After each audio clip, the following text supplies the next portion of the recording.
Lovely people. Um,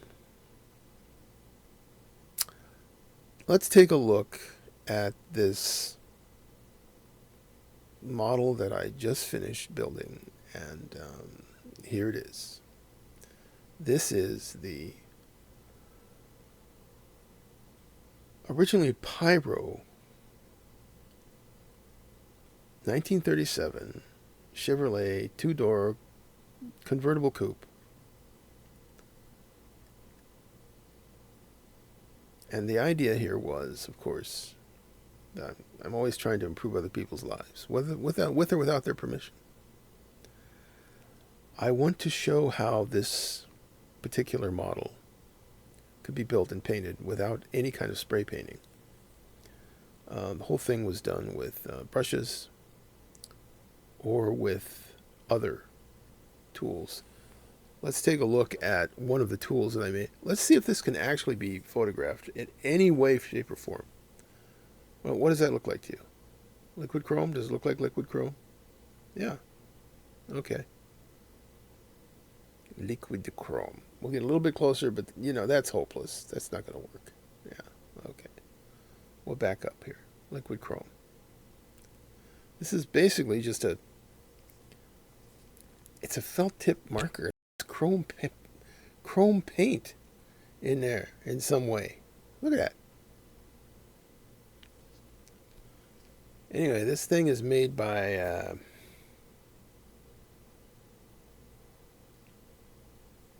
well, who knows?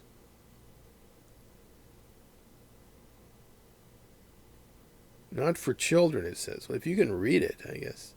It's made by a company called Zayar.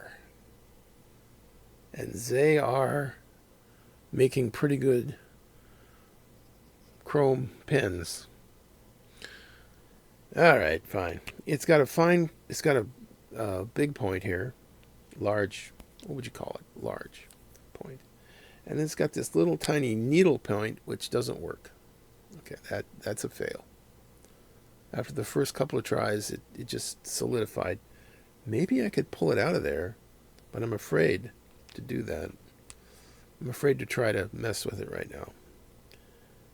This is how I did the chrome on there. And the kit did not have any chrome parts. I had quite a journey trying to figure out how to paint it. I finally decided I'd go back and look at the old Chevrolet paint samples that they have online. And I picked out a couple of colors that I mixed. And what you see here is an attempt to put together Hollywood tan is the lighter color, and the darker color is gazelle brown. Now, from a historian point of view, Hollywood tan was available in 1937, but gazelle brown didn't come out till 1938. So historically, it's a little flaky, but I can live with that. The chrome wheels with the white wall tires, the white walls, the tires, Lord, give me strength. Chrome wheels, chrome hubcaps, which are very different from wheels, and they're very different from anything we have now. Hubcaps went over the hub. Yeah. Anyway, hubcaps, chrome wheels, white sidewalls on the tires. All of this to me screams 1930s.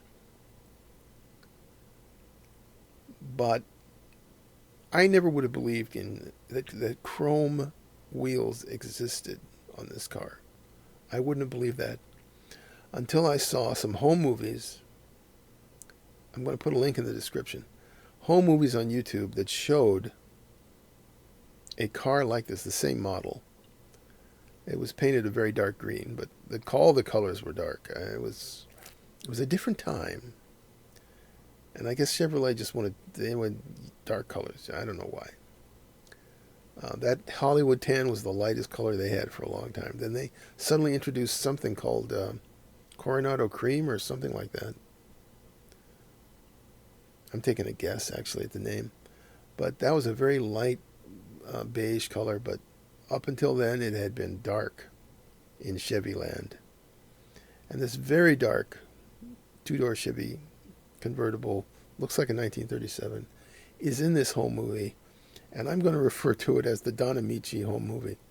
In case you're wondering who could make a color home movie in 1938 or 39, whenever they did this, maybe 1940, I don't know.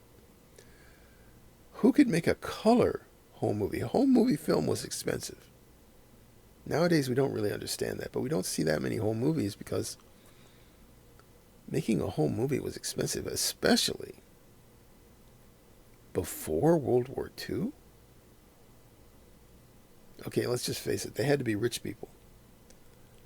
And they were also friends with Don Ameche. And if you don't know who Don Ameche is, I'll just basically say he was a big movie star in the 40s, okay?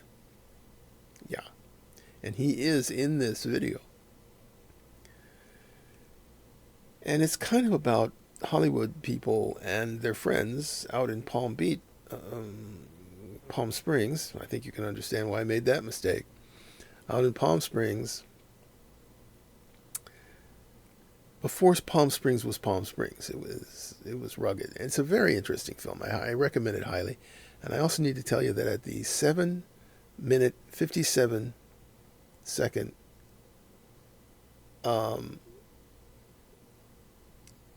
spot on the video, and there's a timer at the bottom running throughout the video. A lot of people complain about that, but it's there. 7:57 into the video, you will find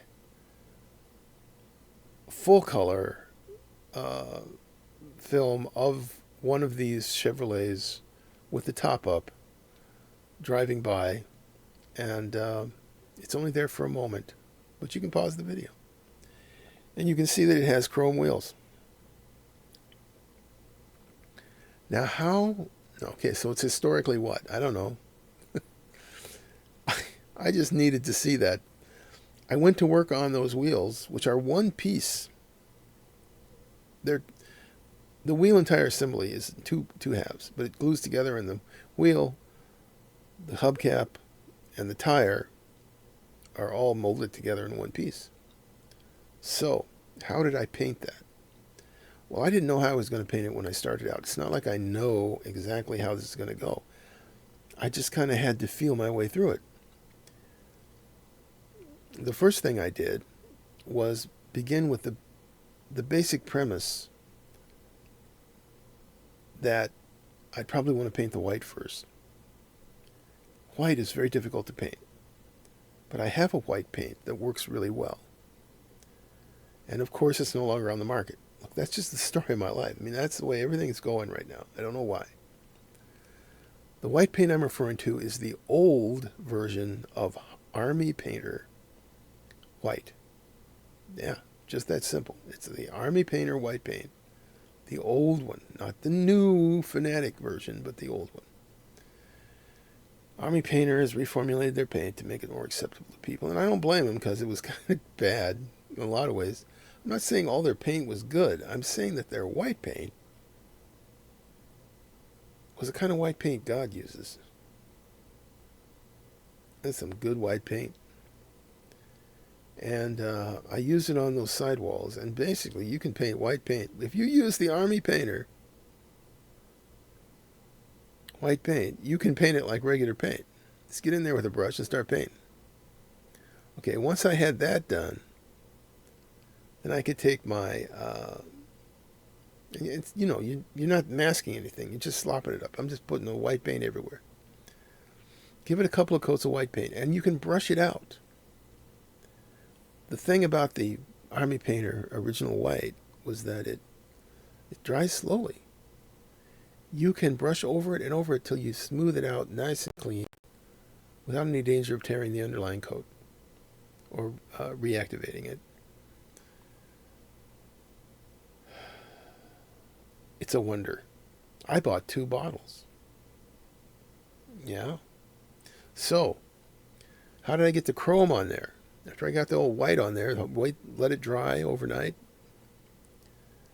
I got this thing right here.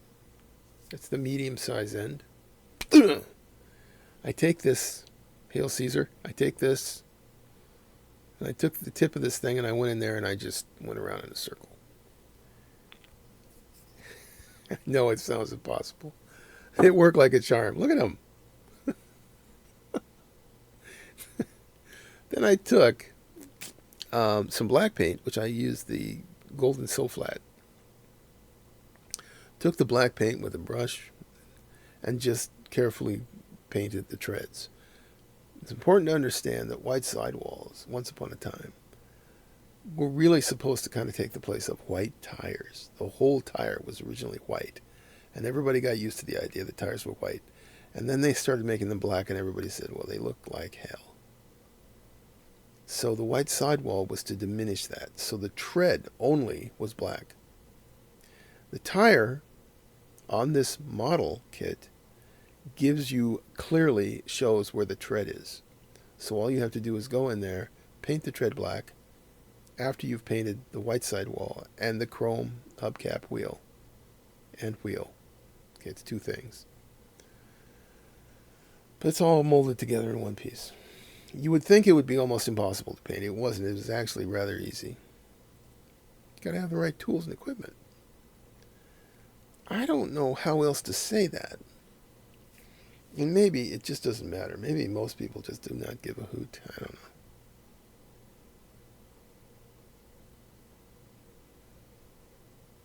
know. Okay, what I'm going to show now is earlier on when I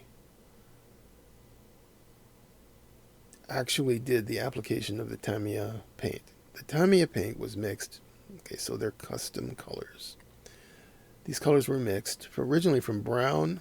The Tamiya makes a nice brown gloss paint, and some red, and maybe a little white. And that made the Hollywood tan, and then the other color, that was also mixed from the brown. I think I had a little white to it. And I'm not sure. I'm not giving you any formulas right now. This isn't intended to send you off with a formula so you can make the paint. It's not the idea. I don't remember the formula, so you're not going to get one. And number two, you paint your car your way. That's the beauty of these things.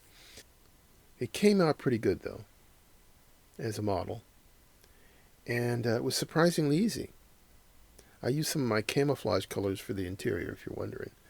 That's Vietnam Tan and RAF Dark Earth on the seat. And some kind of custom color I mixed up that I believe I was going to use on maybe South African aircraft. So that's where the colors come from. But the Tamiya paint does a wonderful job doing high gloss. Better than I ever expected. So, there it is. Check out those videos. Check out those links. Like, subscribe, share. Please share this video with anyone who might have any inkling to want to, get angry if you suggest that you can paint a model car with a brush. There's one thing I can't do with a brush on a model car, and that's metal flake paint. I have not developed a technique for doing that. It tends to come out streaky, which is not good. So that's why I'm really stuck with the old time cars from the 30s, like this one. Okay, we'll see you later.